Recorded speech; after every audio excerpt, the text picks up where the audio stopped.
आंधियां और तूफान आ जाएं, देवराज इंद्र अपनी पूरी शक्ति लगा देवे तो भी भागवत जी पर एक बूंद नहीं गिरेगी। हमारी बात पर विश्वास रखो, आप लोग भी विश्वास रखना। यहां कितना भी तूफान आ जाए, कितने भी आंधी आ जाए, कैसी भी विकट परिस्थिति आ जाए, भागवत जी पर यहां पानी भर सकता है पंडाल में, भागवत जी के ऊपर एक बूंद नहीं गिर सकती, ऐसी सूखी रखी रहेगी। चाहे रात को 2 बजे आके देख ले कोई, विश्वास तो करो, करके तो देखो एक बार। मैं आपको दिखाता हूं चमत्कार, आप सामने देखो, क्योंकि हमने भागवत जी पर विश्वास किया है। हमारा जीवन भागवत जी पर ही चल रहा है। अरे जीवन क्या, जब पेट की दाल रोटी तक भागवत जी से चल रही है, एक एक श्वास भागवत जी से चल रही है, तो क्या हमको विश्वास नहीं होना चाहिए? भक्तजनों, समुद्र में तो जो उतरेगा, जो डूबेगा, उसी को मोती प्राप्त होंगे। मोती कभी समुद्र में ऊपर नहीं तैरते, ऊपर तो घास फूस तैरेगी, तिनका तैरेंगे। प्रेम से कहो जय श्री राधे। उत्तरा सागर में जो उसको मोती मिला, जिसने ढूंढा मुझे तो वही पा गया। भगवान कहते हैं, नुक्ताची शंकावादी को मैं ना मिला, मुझको तो शबरी का भोलापन भा गया। नुक्ताची लोगों को भगवान नहीं मिलते, नुक्ताचीनी ज्यादा करते हैं, ऐसा कैसे ऐसा कैसे, ये कैसे। तर्कवादियों को, शंकावादियों को भगवान नहीं मिलते। भगवान किसको मिलते हैं? भाव वाले को। तूने मूर्ति कहा, मैं मूर्तिवान था, तूने पत्थर कहा तो मैं पाषाण था। ये तो तेरे ही विश्वास की बात है, धन्ना चाटने बुलाया मैं झट आ गया। उतरा सागर में जो उसको मोती मिला, जिसने ढूंढा मुझे तो वही पा गया। खोज करने की आवश्यकता है। आप लोगों से मैं कह रहा हूं, आप भागवत जी, क्योंकि हमारे इष्ट देव है, इसलिए हमको भागवत जी पर इतना विश्वास है। संस्कृत के इस रस को जो आप लोगों की नजर में खारा है, खारे का मतलब आपको समझ में नहीं आएगा संस्कृत, आपको हिंदी समझ में आती है, तो इस संस्कृत के अद्भुत रस को हम लोग, वक्ता लोग, मीठा करके मतलब हिंदी करके इसको बरसाते हैं। तो आप लोगों को तो ये रस छना छनाया, गोटा गोटाया मिल रहा है, बस आपको तो पीना है। परम सत्य भगवान का ध्यान करके द्वितीय श्लोक में धर्म प्रोचित कई तवोत्र परमो निर्मत सराणांग सताम वेद्यं वास्तवमत्र वस्तु शिवदम तापत्रयोन्मूलनम श्रीमद् भागवते महामुनि कृते किंवा परेश्वर सद्यो हृदय अवरुद्ध तेत्र कृतिभिः शुश्रूषुभिस्तत्क्षणात्। भागवत जी के विषय में बताया है, इसमें परम धर्म का वर्णन है, उत्कृष्टतम त्याग का वर्णन है, कल्याण देने वाली ये कथा तापत्रयोन्मूलनम, तीनों प्रकारों के तापों का उन्मूलन कर देती है। उन्मूलन माने जड़ से नाश। पेड़ को आप काट दो तो कोई कोई पेड़ ऐसा भी होता है उग ही आता है, पर जड़ से समाप्त कर दोगे फिर कभी नहीं उगेगा। ये तीनों प्रकार के तापों का, ताप माने दुखों का उन्मूलन कर देती है भागवत जी की कथा। साक्षात श्रीमन महामुनीन्द्र नारायण भगवान की रचना है, इसीलिए अन्य किसी साधनों में भटकने से अच्छा है भागवत जी की कथा सुने। भागवत जी सुनने की इच्छा मात्र से भगवान तत्काल हमारे हृदय में आकर के विराजमान हो जाते हैं। ये भागवत जी की महिमा है। तृतीय श्लोक में प्रवेश करते हैं। बोले निगम कल्पितरोर्गलितं फलम शुकमुखादमृतद्रव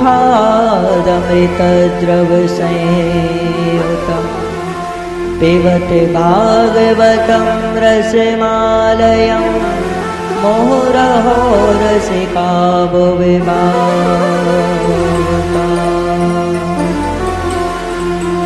निगम कल्प तरोर गलितम फलम, वेद रूपी वृक्ष का पका हुआ फल है श्रीमद् भागवत।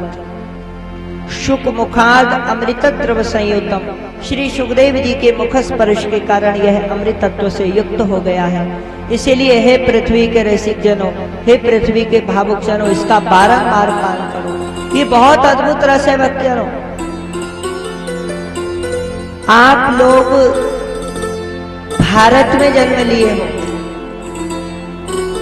भारत में आप लोगों को जो जन्म मिला, ये जो आपका क्षेत्र है बर्जना, ये इटावा, इस तरफ का यूपी का भक्तिमय माहौल है।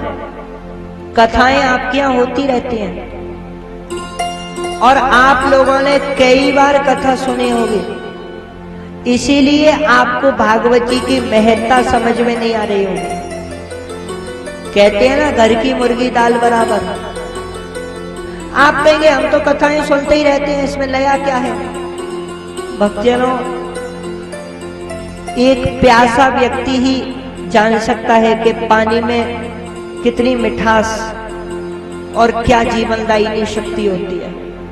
एक भूखा ही जान सकता है सूखी रोटी में क्या स्वाद होता है। जो 56 लोग खाने वाले हैं, जो चकाचक माल पाने वाले हैं, उसे क्या पता सूखी रोटी में भी स्वाद होता है? ये तो भूखा व्यक्ति जान सकता है। ऐसे ही जो रसिक होगा, जो भावुक होगा, वही इस रस को समझ पाएगा कि भागवत जी में क्या है, क्यों सुननी चाहिए बार बार भागवत जी की कथा। जब भी सुनोगे तब आपको कुछ ना कुछ नया मिलेगा। ये भागवत जी की विशेषता है। ये रस ऐसा है, कानों से तो प्रवेश करता है, हृदय के रोगों को दूर करता है। ऐसी औषधि दुनिया में ना देखी ना सुनी। बहुत अद्भुत रस है, वृंदावन से यह रस आया है। आप जैसे भक्तों के पीने के लिए साक्षात श्री भगवान ने, हमारे प्यारे कृष्ण कन्हैया लाल ने इसको भेजा है। आप लोगों के लिए भेजा है। आप लोगों को मेहनत नहीं करनी, बस आके कथा सुनो मन लगा करके ध्यान से। ये तो ठाकुर जी ने बढ़िया झीने झीने वस्त्रों से छान करके भेजा है। छना छनाया घुटाए घुटाया रस है, आपको तो बस पीना है। आपको मेहनत नहीं करनी। मेहनत तो जो हमको करनी थी सो कर ली भागवत जी में। अब भाई ये लोग हैं हमारे संगीताचार्य गण, इन्होंने भी कभी ना कभी क्या अभी भी मेहनत करी होगी, उसी का फल तो ये सामने है। कहो प्रभु, जीवन भर की जो तपस्या है वही तो यहाँ सामने आ रही है। आपको तो बस छना छनाया गोटा गोटाया रस मिल रहा है। आपको ना संगीत सीखने की जरूरत है, ना कथा सीखने की जरूरत है, ना संस्कृत पढ़ने की जरूरत है। हम अनुवाद करके सुना रहे हैं आपको। तो आपको मेहनत नहीं करनी, मेहनत हम करके आए हैं। इसलिए आप तो केवल इस रस को पियो। ऐसा रस है, सरस्वती के भंडार की बड़ी अपूर्व बात, ज्यों खर्चे त्यों त्यों बढ़े, बिन खर्चे घट जा। ऐसा रस है, जितना बांटते हैं उतना ही बढ़ता है, घटता नहीं है ये रस।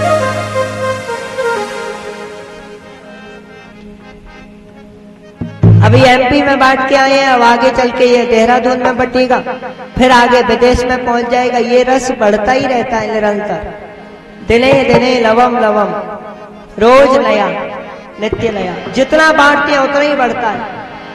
आज देखिए आप संसार में भागवत जी की कथाएं कितनी चल रही हैं। नारद जी ने, प्रहलाद ने, नरसिंह ने, ध्रुव ने, सबने इस रस को पिया।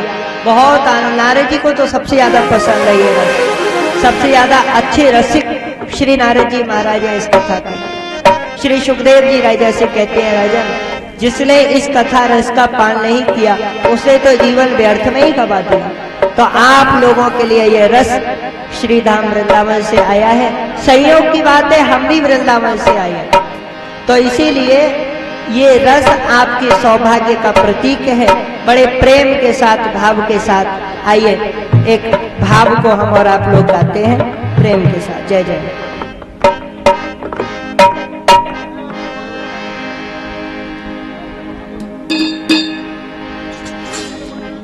सभी लोग प्रेम से तालियों का साथ भी देंगे।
भक्तन के पीवे के कारण,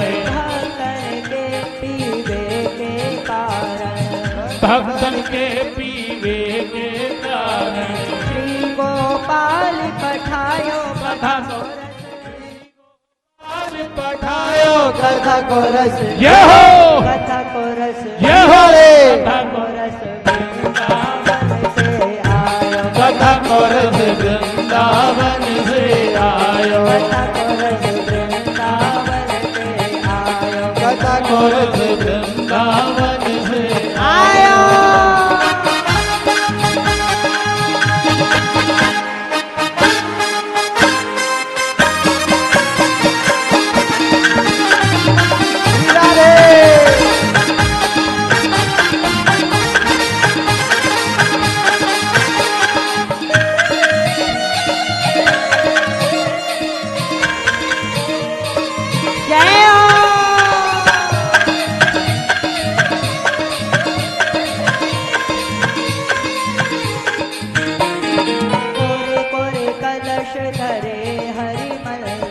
कोरे कोरे कलश धरे हर मंदिर, कोरे कोरे कलश धरे हरि मंदिर, कोरे कोरे कलश धरे हर मंदिर, गीले वस्त्र छनायो कथा को रस, गीले वस्त्र छनायो कथा को रस, यहो कथा को रस, यहो रे कथा को रस वृंदावन से आयो, कथा को रस वृंदावन से आयो, कथा को रस वृंदावन से आयो, कथा को रस वृंदावन से जय हो। आयो।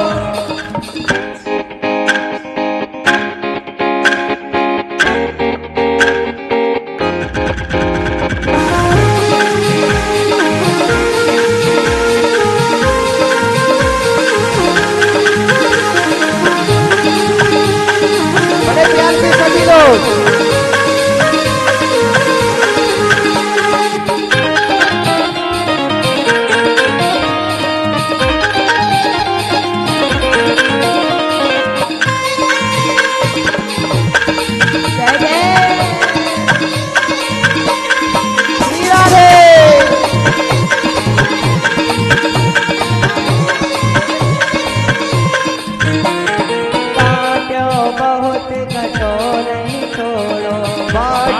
बहुत घटो नहीं छोड़ो, बाटो बहुत घटो नहीं छोड़ो, बाटो बहुत बड़ो नहीं छोड़ो, दिन दिन बड़े सवायो कथा को रस, दिन दिन बड़े सवायो कथा को रस, जय हो कथा को रस, जय हो रे कथा को रस वृंदावन से आयो, कथा को रस वृंदावन से आयो, कथा को रस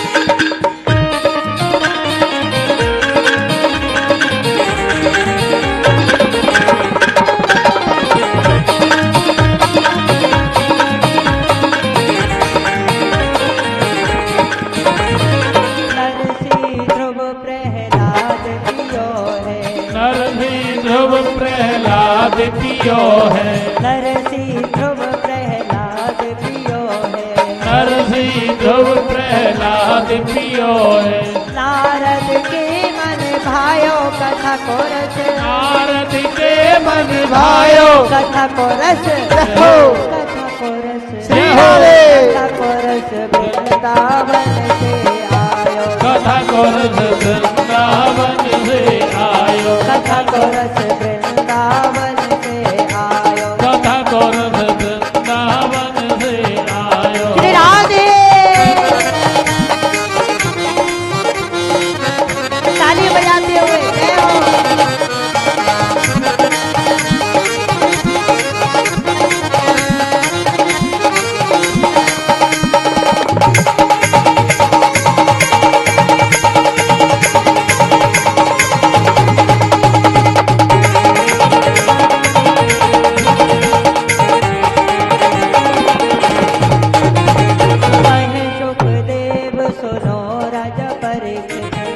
सुखदेव सुनो राजा परीक्षित, कहे सुखदेव सुनो राजा परीक्षित, कहे सुखदेव सुनो राजा परीक्षित। वेद व्यास यश गायो कथा को रस, वेद व्यास यश गायो कथा को रस, जय हो। कथा को रस श्री राधे।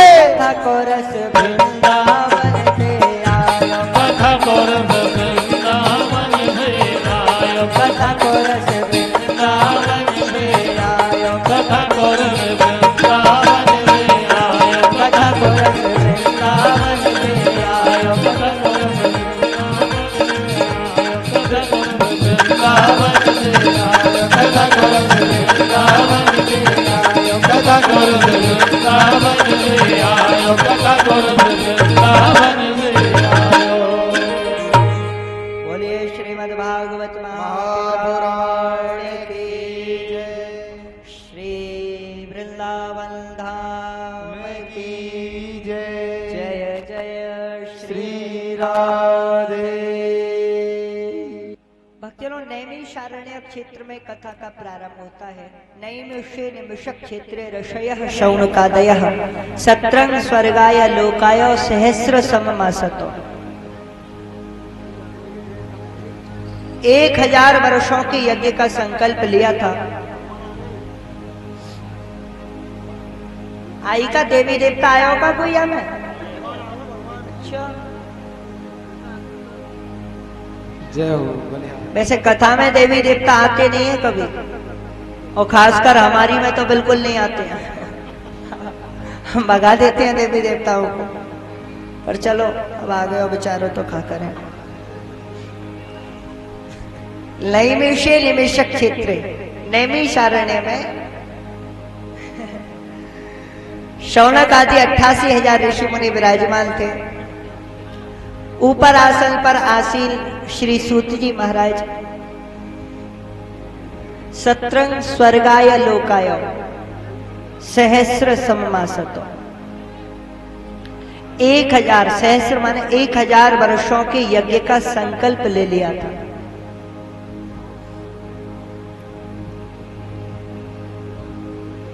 ऐसा है, 1000 वर्षों की यज्ञ का संकल्प लिया। हमें कहीं ऐसा प्रमाण तो नहीं मिलता, पर लगता ऐसा है कि 999 वर्ष पूरे हो गए और 1000वें वर्ष में भागवत जी की कथा हुई। क्योंकि श्रीमद् भागवत महापुराण के बाद कहीं सूत शौनक संवाद चर्चा का कोई विषय नहीं मिलता। दूसरी बात, यहां पर जो इन्होंने प्रश्न किए हैं वो भगवान श्री कृष्ण के विषय में किए। शौनक और सूत संवाद के तुरंत पहले होकर के चुका था अवतार।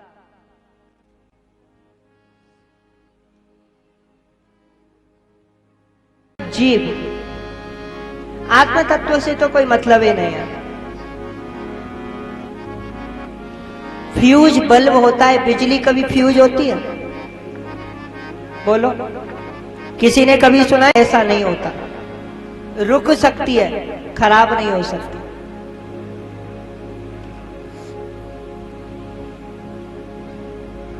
बल्ब को बिजली मान लेना गलती है, तार को बिजली मान लेना गलत है, पंखी को बिजली मान लेना गलत है। बिजली तो वो है जिसके माध्यम से ये सब साधन चल रहे हैं। ये माइक बिजली नहीं है, पर ये बिजली से चल रहा है। तो ये शरीर हमारा मैं नहीं है, ये शरीर मैं से चल रहा है, वो मैं ही आपका जीवात्मा है। यही ज्ञान श्री सूत जी ने करवाया है। भगवत अवतार निरूपण किया। व्यास जी ने भागवत जी की जो रचना करी थी उस विषय में जब प्रश्न किए तो उत्तर में बताया। भक्तों